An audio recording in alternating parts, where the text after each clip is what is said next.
네, 문재인 대통령이 제안한 종전선언에 대해서 북한이 오늘 잇따라 담화를 내놨습니다. 네, 조금 전 김여정 노동당 부부장이 종전선언 제안을 긍정적으로 평가하면서 남측이 적대적이지만 않다면 남북관계 회복을 논할 용의까지 있다고 밝히기도 했는데요. 앞서 리태성 외무성 부상이 종전선언 시기상조라는 다소 상반된 톤의 담화를 내놓은 지 7시간 만입니다. 취재기자 연결해 보겠습니다. 홍주혜 기자. 네, 통일외교 안보부입니다. 네, 조금 전에 발표된 김여정 부부장의 담화 내용부터 좀 정리해 주시죠. 네, 김여정 노동당 부부장은 한반도의 불안정한 정전 상태를 끝장내고 상대방에 대한 적대시를 철회한다는 의미에서의 종전선언은 흥미있는 제안이고 좋은 발상이란 말로 운을 뗐습니다.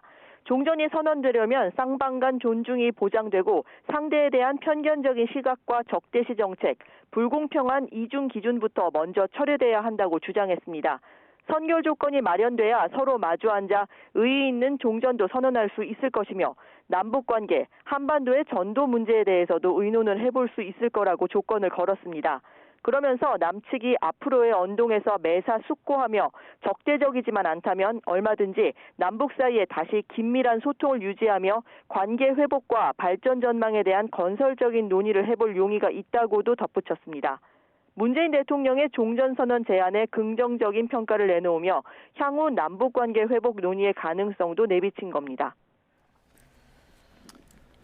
네, 그런데 이에 앞서서 리태성 외무성 부상 명의의 담화도 나왔습니다. 어떤 내용이었습니까? 네, 김여정 부부장의 담화가 나오기 7시간쯤 전에 역시 조선중앙통신에 게시됐습니다. 리 부상은 담화에서 미국의 적대시 정책이 바뀌지 않는 한 종전을 열백 번 선언한다고 해도 달라질 것은 하나도 없다며 아직은 종전을 선언할 때가 아니라고 밝혔습니다. 한미동맹이 계속 강화되는 가운데 이루어지는 종전선언은 오히려 지역의 전략적 균형을 파괴하고 남북을 끝이 없는 군비 경쟁에 몰아넣을 거라고 경고했습니다.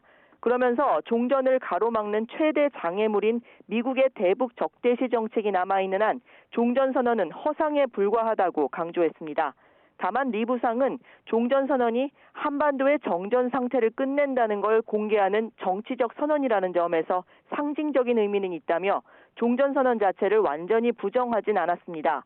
또 앞으로 평화보장체계 수립으로 나가는 데서 종전을 선언하는 것은 한 번은 짚고 넘어가야 할 문제인 것만은 분명하다고 평가했습니다.